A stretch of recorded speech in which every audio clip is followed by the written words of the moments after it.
time for another round of Brandy. Candid conversations over cocktails about all things brand. With your hosts, Reilly, Newman, and Scott Saunders, the brand developers behind Motif Brands. Welcome back to another round of Brandy. Today we're talking about alchemy, the power of alchemy, and actually the philosopher's stone. The philosopher, which is a historical legend, I guess. Yeah, this thing is actually, it's been a kind of myth, I guess. Yeah, legend throughout all of human history for the most part, where it's this magical, sometimes it's referred to as a stone or a substance or something, where then you can, through alchemy, be able to transfigure anything into gold. And actually, it can bring you great health. And like in Harry Potter, it brings you new immortality, life. yes. Yeah, and power.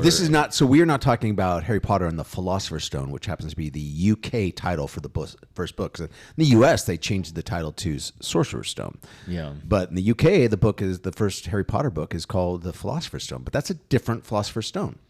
In her world, we're not talking about that one. We're talking about an actual kind of a legend of the Philosopher's Stone that, which it sounds crazy, like the whole alchemy thing. So going back, it was referred to as a philosopher's stone, and again, even in the Harry Potter title, it's called Philosopher's Stone because philosophers were kind of the scientists at the time, and they were kind of the deep thinkers, the ones who were noodling on these thoughts and these kind of going, okay, can you achieve health and well-being and wealth by looking at physics and looking at science, because science wasn't really a field yet. So they were kind of sorcerers at the time, and they were kind of getting into this kind of going, okay, alchemy, right? Alchemy of just being able to boil down something and get down to the basics of what makes up matter and be able to change that and make it into whatever you want. Which, like if you could take it apart and break it down to all of its little Lego pieces and then reassemble it into something completely different. Yeah, which is, it is a cool thought. And so, and again, this sounds completely like, wait, that sounds like magic. But it's actually, even Isaac Newton, he was he was chasing this thing down. You had a lot of what we look back as scientists and inventors who were actually chasing this down. Just like kind of like with the myth of like the Fountain of Youth, you had some great explorers who were actually looking for that thing because the myth was so strong. Yeah. But okay, so when it comes to like the Philosopher's Stone, it reminds me a lot of this kind of transformative process of being able to go, okay, how do we take something, break it down to its fundamental elements, like Scott said, its Lego pieces, and then rebuild it into something else that's better, that's actually going to benefit the user or benefit the whatever it was before. Yeah, a better version of what it was before because you broke it down and retooled it back together again or something. And it's really fascinating because then you go, okay, this automatically, due to our field of expertise and what we do day in and day out of looking at rebrands, and I'm like, this is really similar to the process of rebranding. When we work with a company and looking at what makes up the elements of the company, what makes it great inside and out, whether that is the value it's delivering or a certain aspect of its service or the product, and helping the business focus on those things, and then going, okay, now we're going to reframe that and help it show that great value, that gold, to its audience in a way that actually matters to it. And, first off, it's like, okay, it's not turning companies into gold. That's not how you would think about it, but actually turning companies into what their audience finds the most valuable. And that is a type of gold in a way of making your company golden and making it glitter and make it kind of appealing and desirable to that specific audience. And so when you go, okay, what is our business? How do we actually boil it down to these parts that matter, these Lego pieces that make it special, then rebuild it into something that's actually going to focus on that audience. And hence the transformation and the transformative process of rebranding. And I like to think of it because we've talked about branding where it's, branding isn't something that is so concrete.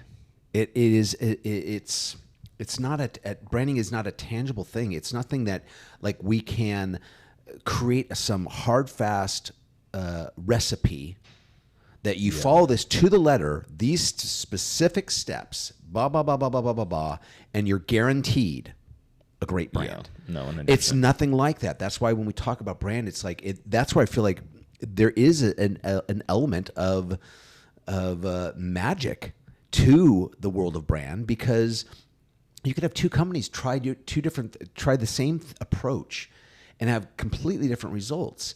And yes, you could probably and a lot of times in hindsight, look back and go, okay, where was the market at? Where was all these other factors, right, that are dictating things? But sometimes you stumble across an anomaly that where a brand takes off and you can't explain it. So there's unexplainable aspects of brand, but at the same time, like we talk about all the time, there is a science to brand. There is a science to psychology, to color theory, to how humans think, how consumers buy, all these things, and that's the stuff that we talk about on our podcast and about these principles that are science. There is that aspect of brand that is, but there's an X factor. That there's a little thing in there that is, I think, kind of that a little bit of magic. Yeah, it's that alchemy of being able to, again, reframe something, transform something into something better with sometimes is little effort. Sometimes it's just a matter of making a small tweak, and you get that Midas touch where it changes something from bland to grand. And I just made that up. That was actually, and you can trademark that. Bland to grand. From bland to grand. Sounds like a runway show or something. And so it's like, what is that, right? And again, I'll mention Rory Sutherland, and his book is actually called Alchemy, because he, again, spends his whole life in the advertising world and works at Ogilvy, which is a global advertising huge company. Behemoth. And it is interesting because there's things that are irrational that companies do that don't make sense that do work. And it doesn't mean that it's going to work every single time. Because then when you do think about science is based off of hypothesis. Science is never about actually proving something. Science is about facts as much as it's about hypotheses and being able to prove something. And then that's proven until someone else comes around with a different hypothesis and proves something that is different. Yeah. And so when you do look at this and going, okay, cognitive behavior, consumer behavior, how do humans behave, color theory, all these things, it's called color theory because it's a theory, is that you can influence people, you can do these things because in most instances, people are going to react or respond in a certain way. And that is all based off of hypothesis, but it doesn't mean it's going to work every single time. There's no silver bullet, as always. And so going back to Scott's point about the misconception of branding and rebranding, it's like I've gone on the subreddit of branding, and it is just full to the brim of people not understanding branding, not understanding logo design, not understanding a lot of these things, and they get so confused on what branding actually is, and they think it is just this like one and done thing, or this is branding, and they can point at it and call that out, when it's like, no, that's not. Just like alchemy it's not a one-time process. It's an approach to something. It's a way of trying to derive like a certain outcome. Just like in branding and rebranding, you're trying to help guide the audience to a certain outcome, whether that is to perceive you a certain way, leading to a certain behavior that usually results in sales. But you're not going, okay, this plus this equals this. It's not that simple. And so that comes along with some of the misunderstanding and being able to go, okay, how do we actually nail this thing down? And it's just kind of funny because it does kind of become this dark art of like, it's like black magic of alchemy of going, yeah, it doesn't make sense in some scenarios. And sometimes you can make something better by either simplifying it or doing something that's completely off the wall or just kind of different and distinct.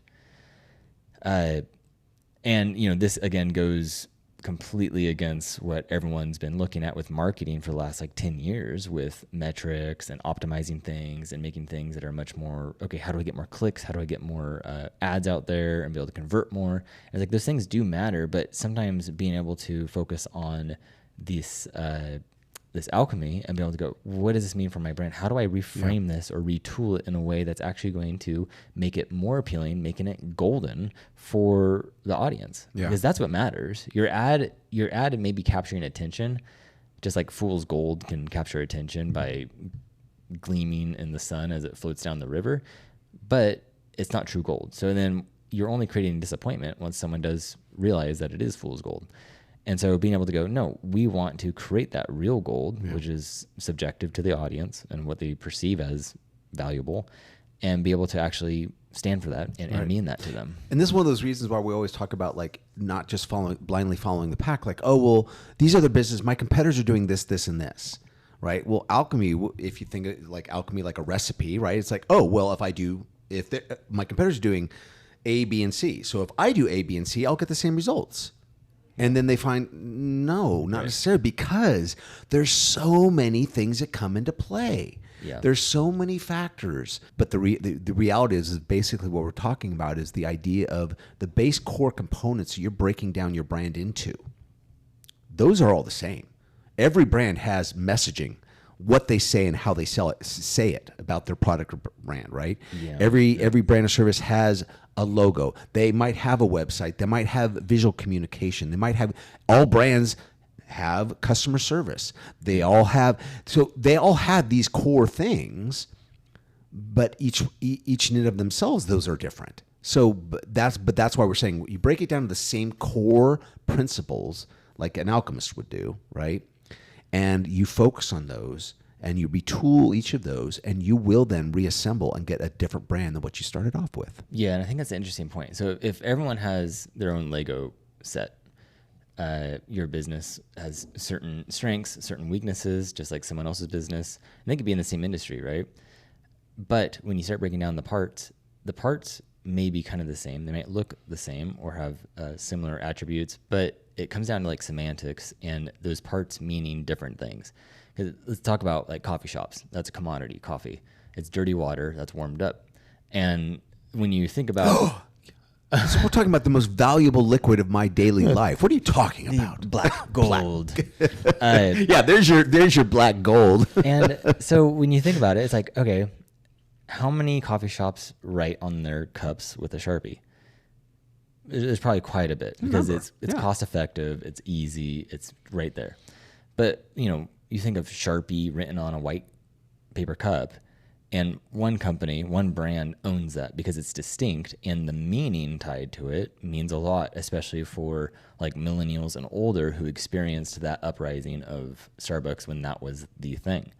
And there's just something about it where you go, something as simple as that, a certain style with a certain pen written on a certain cup, and it actually means something. And so when I say semantics, that's what I mean is that you have different meanings to different things, and meanings are derived from associations. So when you do take these parts of your business and you boil it down to these basic elements, they're different because of these associations, because of these different meanings. And so then you as the founder or the marketers to go, okay, which of these elements mean the most to our audience? How do we push those forward? And that's what Starbucks kind of came to see, is that going, oh wow, we need to bring back the Sharpie thing because these stickers that we're printing out and putting on there, that's not working. People aren't liking that because there's no meaning to it. And I think you're going to see that more and more of going, what actually means something to people, not just about optimization and efficiencies. The sticker is way more efficient. Well, because most people, for a long, long time, people then switched to online orders. So so they had to change their system to account for online orders where it's literally printed out on a sticky receipt and slapped on the cup, and that they line them up, and that's how they're getting the orders, either for mobile pickup or out the door, in the window pickup, whatever. Yeah. And there's no craft. It's like a feeding trough of cups, getting stickers, getting drinks, and handed to people, and that lost the meaning. It lost the association of this crafted, coffee that you're paying a lot for.